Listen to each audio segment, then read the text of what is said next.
Ni hao, and welcome back to Push Box Spencer. I'm Daniel. And I'm Craig. And I'm not going to be speaking Chinese or Mandarin today because I don't really know that much about those languages, and it'll butcher it. It would be disrespect to all Mandarin, for me to say it at least. But Daniel's bilingual or more, Yes. so it's okay. But we're happy to be back after the Shanghai Grand Prix. That's right. We've had a great weekend, sprint weekend this weekend, and more. So we're here to talk a little bit of Formula One and all that implies. So today, we're going to get in a little bit with Shanghai. Yeah, so, let's talk about China. Yeah. So, a lot of you guys know China has a lot of people.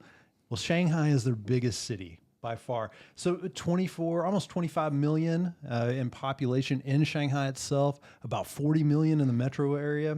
It's huge. So like you'll notice as you're looking at some of the shots, you see just like skyrise after skyrise off in the distance. The track's set a little bit away from the city, but so a lot of stuff there. Shanghai Tower is the third tallest building in the world.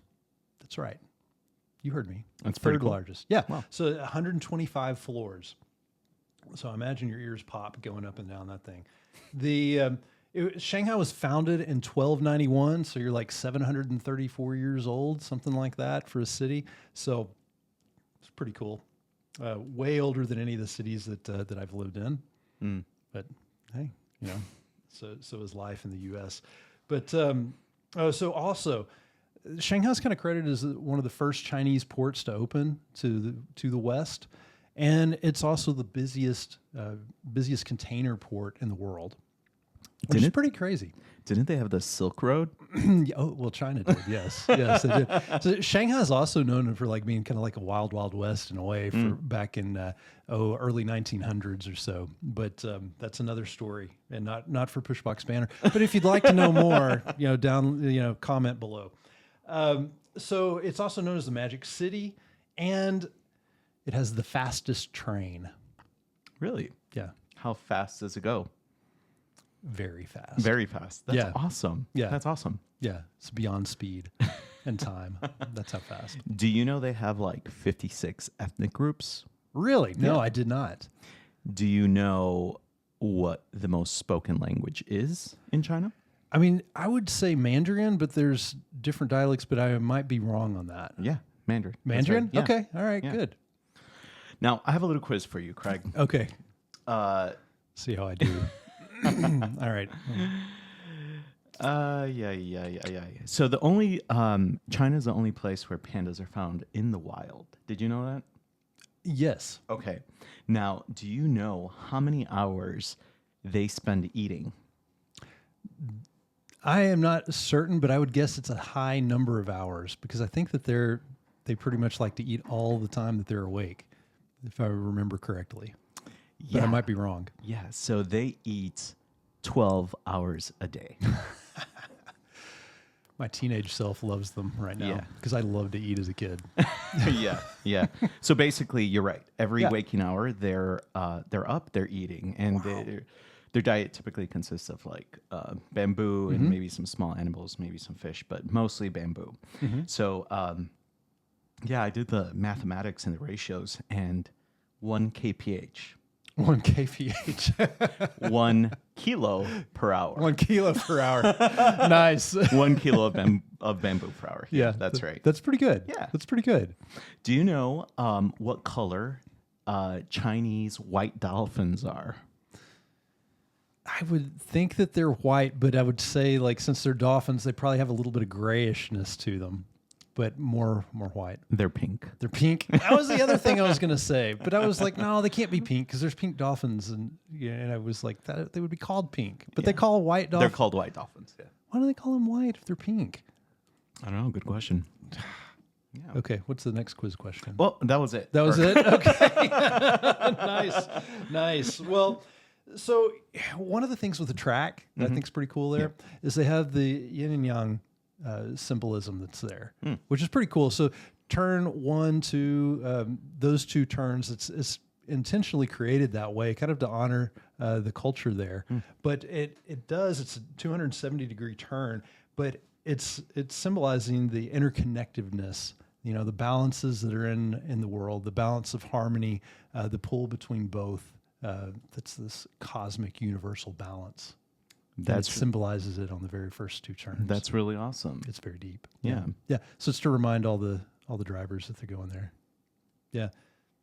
That's pretty cool. Mm-hmm. Well, China's also known for their Chinese zodiac, right? Yes. So I did a little digging. And what did you... I'm afraid to ask. So I'm going to go full astrologer on you right now. Oh, uh-oh. So we I go. put, pushbox banter, right? Like how will this succeed, right? Yes. And Yes, it I will. believe so because Yes. Craig, you are a tiger. Yes, I am. Right? I You am. have characteristics of bravery and courage and leadership, really. Yeah. Thank you. Yeah. And I am a dragon. Yes. Right? So, I'm stable and have, ambition and charisma. Yes, right? you do. Yes. Yeah. So together, definitely we have what I imagine would be like all the characteristics of just dominance and success. So yeah, Yeah. I think we're gonna make it. I do too. We're kind of the crouching tiger, hidden dragon Exactly. of the podcast world. Totally. We're gonna have a green destiny on Yeah. next week with us. I actually looked at some of the other driver zodiac symbols. Oh, and did you? teams. I did. Yeah, nice. What'd you find? So Ferrari, we got Hamilton Okay, and Leclerc, right? Okay, yeah. Hamilton is a rat. and Leclerc, the year of the rat, the year of the guys. rat. Year of the That's rat, right. yes. And then Leclerc is an ox.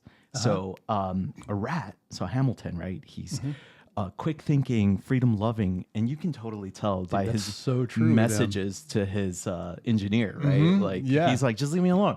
I want to do what I want. yeah, Leclerc is an ox, right? So he's loyal and he's a company man, right? Somebody who's like there and kind of like gives up easily at the same time, which kind of makes sense if you look at how he's acting with Hamilton. yeah, But together, the pairing, ideal, really. I think Ferrari looked at their signs and said, this is a perfect match because it inspires harmony and just overall strong teamwork. nice. Isn't that amazing? Yeah, that is awesome. I have high hopes for Ferrari this year. I do too. I think the Scuderia does as well. Yeah, exactly. Yeah, Then we have McLaren. Norris, a rabbit. Piastri, an ox.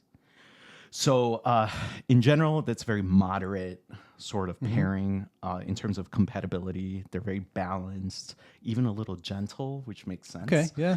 A rabbit, Norris, is merciful, which makes sense because he doesn't like to hold on to his pole positions. Yeah. Right? So he's just like, it's all right. I'll get pole, but I'm not going to win the race sort of thing, right? Doesn't fight that hard. Poor guy. Yeah. Yeah. And we even saw it today. And then we have Piastri, again, an ox, dependable, steadfast in his pace. And that's exactly what he is, right? Like That's true. Under the radar, will do an excellent job and will deliver when given the opportunity. Yeah. Right? Yeah, it's pretty cool. That is cool. I looked at one last one. And which was this? Red Bull.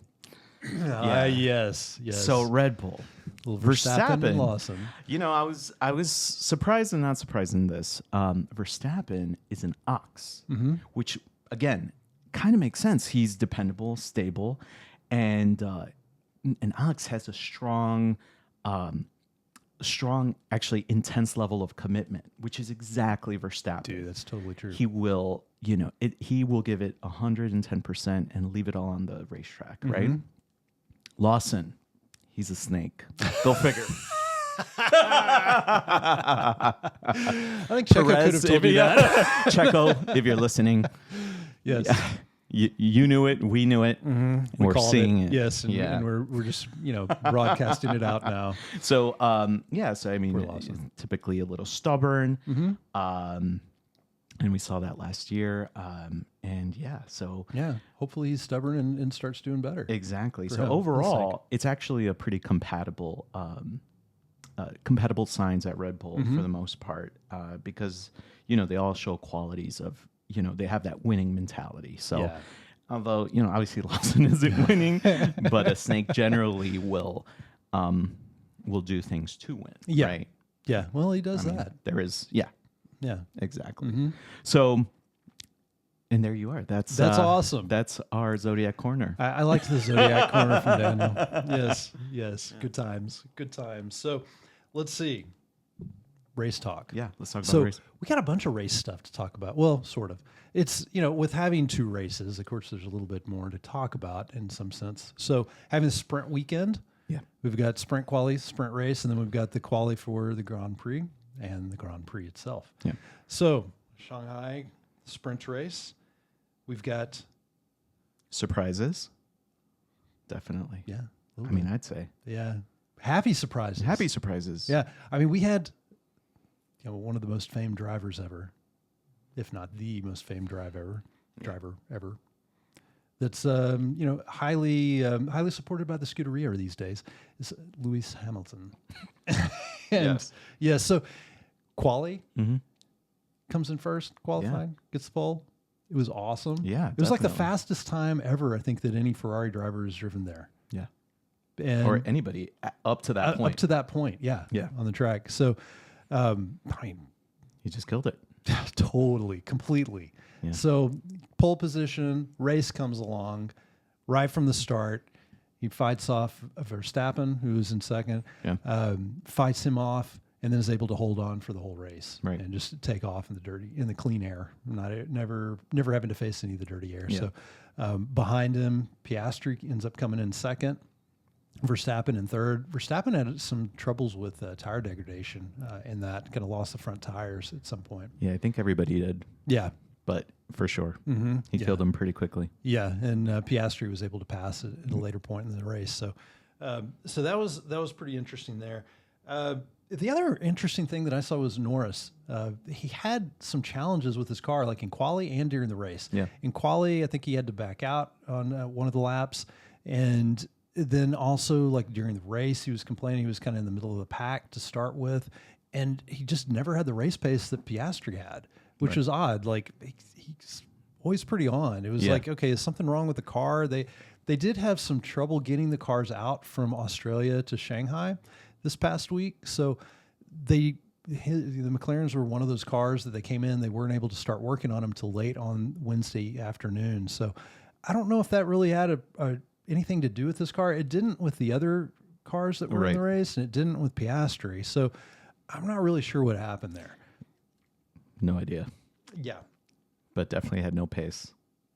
No pace. And then It's not the right way to go at the beginning of the year where you're kind of seen as a favorite in that team, right? Yeah, we know they're going to win, but we know how quickly things can turn around. Yeah, it's interesting with that team because there's no clear, they don't like to say, one. It's Right. like they're both number one drivers. We love everybody here. We get a participation ribbon. So so with that, like if he does let some of that go too far, he's going to be the number 2 this year if he's not careful. Yeah. I think early on he needs to be winning if he's going to be the main driver. Yeah. Otherwise, Piastri's going to take it, and they're going to back Piastri. I think as the season goes on, Piastri is going to continue to get better and better. Yeah. One of the things I mentioned last week was that Piastri, like up until this point, has made mistakes off and on. Like he'll have really good rides, but then he'll have some where there's some mistakes that he makes, just small mistakes, but enough to keep him out from winning, enough to maybe keep him off the pole. So, but he's young. Right. And as he fine tunes those things, if he fine tunes them, at some point he's going to have a big growth curve, a big uptick in performance. If that happens this year, Norris is going to be sitting second. That's for sure On that team pretty quick if he's not careful. So, but they're pretty competitive. We'll see how the Rabbit and Ox work together on there. So, yeah, For sure. yeah. So we finished the sprint race. Hamilton wins. Awesome. Yeah. Nice to see him win again. Mm-hmm. Yeah, it really was. Yeah. Yeah. But they have like a grandstand portion that's named after him, don't they? That's right. At least there's plenty of fans that are there holding up Lewis Hamilton flags, number 44, all that stuff. I thought it would be a little more dramatic with Verstappen and Hamilton. Oh, yeah. But it really wasn't. I think because of the tire drag on it. Hamilton, I think Verstappen was trying to catch him at the beginning. Right. Because he knew if he got in front, I think he could have made the tires last longer. Right. But he couldn't. And he couldn't pass him, couldn't catch up to him. So couldn't do it. Yeah, I think another car. Verstappen is just overdriving the capacity of that vehicle. To be honest, I don't think I don't see good things for that car or for Verstappen. I don't think Verstappen's going to stay there much longer. But that's a conspiracy theory for some other time. I am sure that we will talk about that as the season progresses, right, because I sure. think that very well could be the case. Yeah. We look at it and we look at the performance of the Racing Bulls versus RB. Right, exactly. And like, where is the RB car? I mean, you've got Lawson performing at the very back, and then you got Verstappen performing at the very front. And then the Racing Bulls are closer to Verstappen than they are to Lawson. That's right. Maybe, I don't know. There's questions there. I know we talked a little bit about that last week. What did Lawson qualify anyway? Was he 18th for the sprint? Yeah. He was. Yeah. He qualified 19th. on the sprint 20th. 20th. Yeah. Yeah. No, actually, for the sprint, I think it may have been 18th. For the Grand Prix, it was 20th. Yeah. So. Well. Yeah, if I'm wrong on that, that's fine. I'm sure we'll be corrected. Correct me and let us know. Yeah, you can mark yeah. below. That's great. Good times. Yeah. So then we go to the race, the Grand Prix, the race that's right. of degradation. It was a deg race. Yeah. Yeah, for sure. Yeah. So I mean, with the Shanghai circuit, there's a lot of turns, medium speed turns, and just a lot of tire degradation. Well, let's talk about why. Okay, let's do it. Yeah, I'm ready. Go. So apparently they paved the track again. Yes. Right. So I guess last year they had is that the right word? Paved? Paved, or, resurfaced. Resurfaced. So Yeah. Last year they had resurfaced it, and I guess they hadn't touched base with the FIA, so they had to resurface it again this year, right? Interesting. And because it's essentially a brand new track, super sticky and killing the tires. So a deg race is not a fun race because they get to go fast, but then after a while they're just there kind of saving their tires, kind of going at not their optimal pace, right? So it's kind of like there's like in a lot of the cases during the sprint and in the Grand Prix, they would just back off from the person in front of them.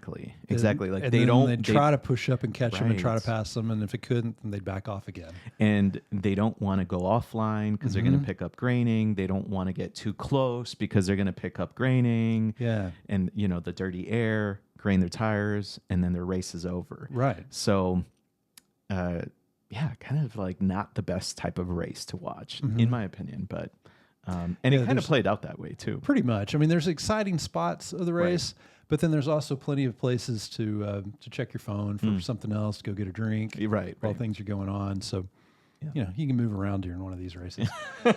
But yeah, so I mean, there's a lot of different things that were pretty cool though. Hamilton, Leclerc, a lot of the interactions there, and also like the whole race, watching them, some of the things that happened with them. We get, lap one, all of a sudden, watching on the broadcast, they have Verstappen talking on the radio and going, "Hey, Leclerc's messed up his front wing." We're like, okay, well, did Verstappen hit him? Because Verstappen's dropped a few places on the start. That's right. So what really happened there, and what happened was Leclerc hit his front wing up against Lewis Hamilton's rear right tire. Yeah. And messed up the vertical plate on that wing. What was wild is that he didn't lose pace. He instead increased. He got faster. Yeah, he got faster because of it. That was so strange. Yeah. That's really interesting. I guess the downforces that it was creating Maybe just the gave riding. gave him a little bit extra, because it definitely, like, his pace ended up being faster than Hamilton's. Yeah. And he was able to keep going. Well, for a long time. that kind of led to other things, right? They had to swap positions. Yeah. At some point, Leclerc was getting a little feisty in a very chill way, right? He's like, "What are we doing here? We've got pace." Yeah. And sure enough, Hamilton didn't like being told to cede that place to Leclerc. So. It's the right thing to do, though. In this case, I mean, no, it for sure, right legitimately call. was. Yeah. I mean, Hamilton ceded the place. He was never really able to catch back up with them, and even when he was behind Verstappen. After some of the pits and some of the moves throughout the race, but That's fair. And near the end of the race, of course, Verstappen was able to pass Leclerc, But yeah, I thought he was great driving with a messed up car.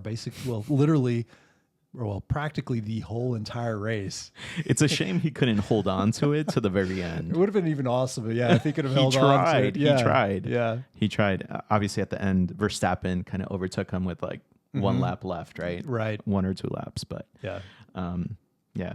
Yeah. So it was good race overall for Leclerc. I think he needed to show, hey, I'm still here, because, you know, with the Hamilton win in the sprint, obviously that's like, here's my competition. Yeah, that's true. Because it is a little bit questionable. You've got, you know, these 2 super high paid drivers on the team. Like, which one's number 1, which one's number 2? You know, they haven't really defined that. Yeah, at least not in the media, and which is fine, whatever they want to do. But you can tell, like, there's some, you know, gentlemanly competition that's going on there between both of them. And I think they're both fighting for that. I think that both of them want to be the number 1 guy. And that's cool. That makes for good racing out there. It makes really for good topics too. Yeah. Because then you've got McLaren and you got Ferrari with 2 legitimate number 1 drivers on the team. Yeah, it's true. Good stuff. Yeah. Yeah. And they both have a very similar style too. They're both very respectful and kind of polite, actually, in their driving. They are, yeah. You know, today was you know, it was an accident. Obviously, it was just a racing incident. But he could have caused Hamilton some major damage had he like punctured his right rear. It didn't puncture it. I know. Yeah. Same. Yeah. So they did pretty good. Yeah, Hamilton, Leclerc, they did. They did pretty good, but shocker. Yeah, so after the race, we get some news. Big news for them. You want to tell it? Double disqualification. Double disqualification. Wild. Yeah. Weight issues, right? Yeah. Apparently they had a skid block breach because underneath the car, they have a piece of like wood, right? And there's so much you can have, I guess. So it got shaved off, correct. Shaved down. Yeah. Exactly. Dang.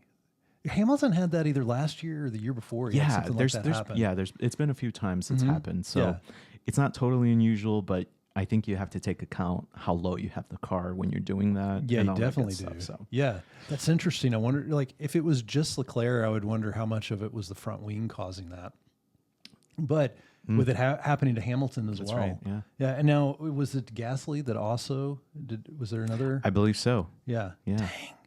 That's interesting. So, usually, like, it's just like one. Yeah. You know, you'll have something. It's early days in the championship, so I think they'll be able to bounce back and look at the car a little bit closer. Yeah. You know what I mean? Well, yeah. So note to self, like, we should add up how many points that they would have had today.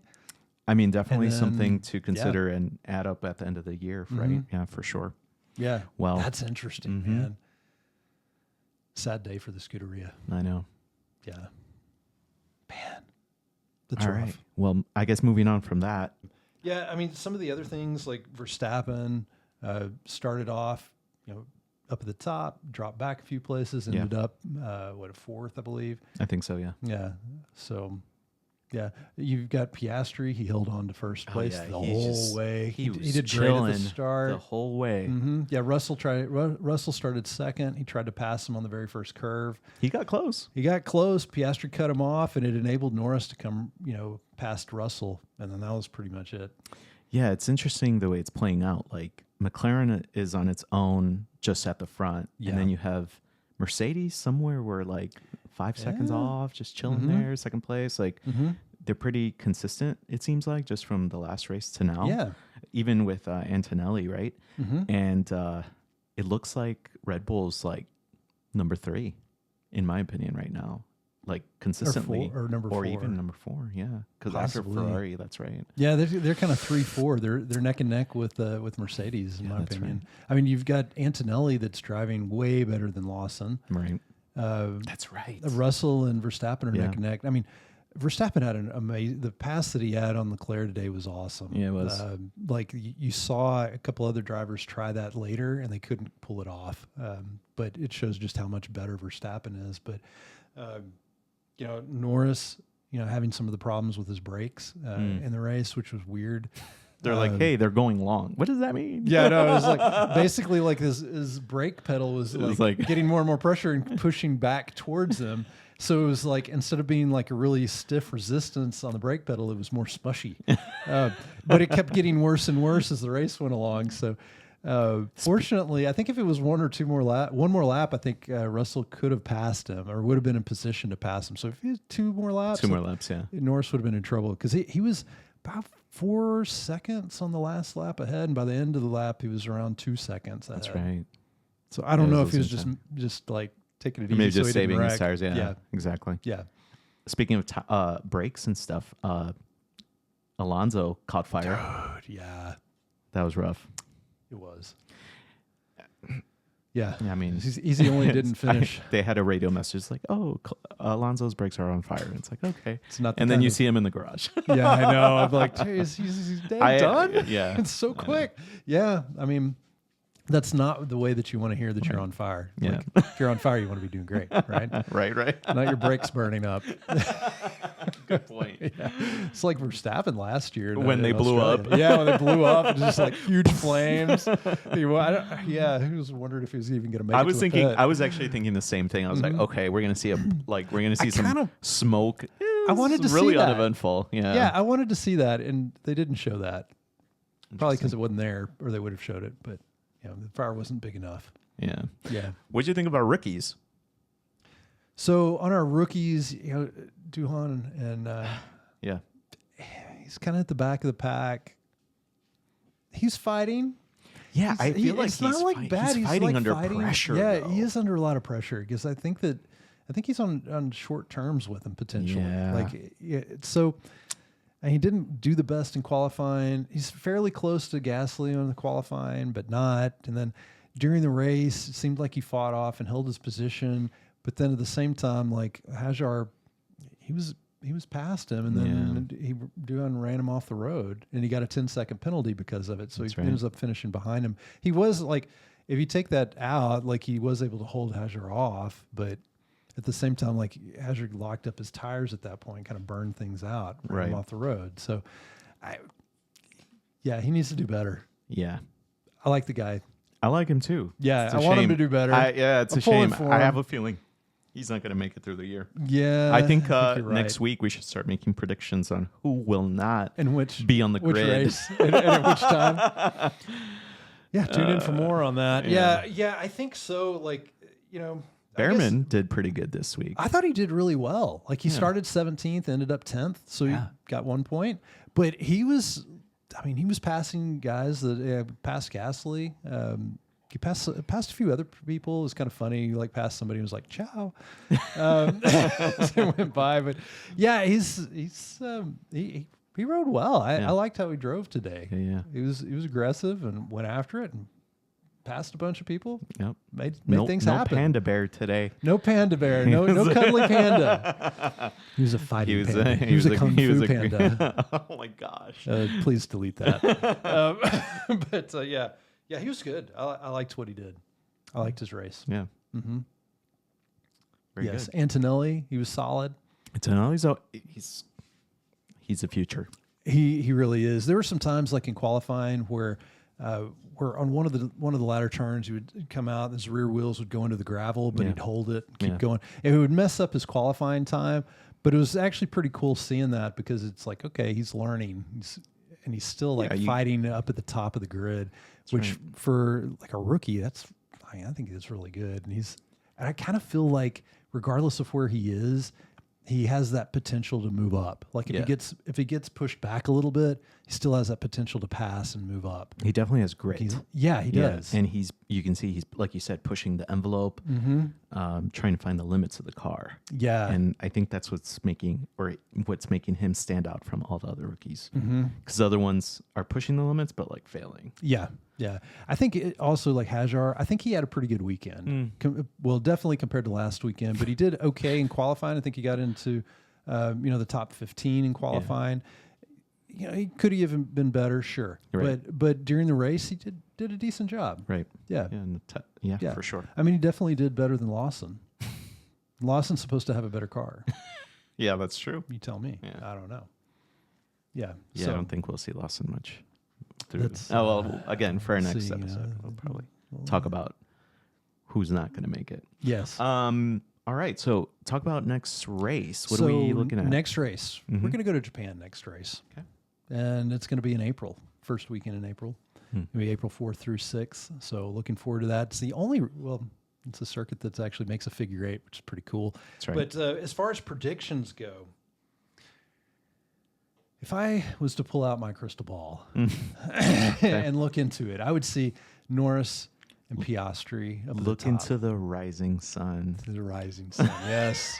To the land of the rising sun as I would look. And I will see Norris on top of the podium. Okay. Followed by Piastri and then by Russell. Russell. Okay. Yeah, that's fair. I think it's more than fair. I'm looking at Piastri, Norris, and Hamilton. We're going to have nice. prancing horse. Oh, yeah. That's right. Yeah. That's going to be good times. P3. Yeah. Yeah, P3. So that's excellent. I'd like to see Hamilton. I would like to see him on the podium a bunch. I think we have the potential Anywhere on for the that podium. this year. Yeah, for sure. I think so, too. Yeah. I think he's going to keep getting better and better. It's been interesting listening to him and his engineer throughout both races. I know. Well, you hear it less. I think the engineer's just not talking as much.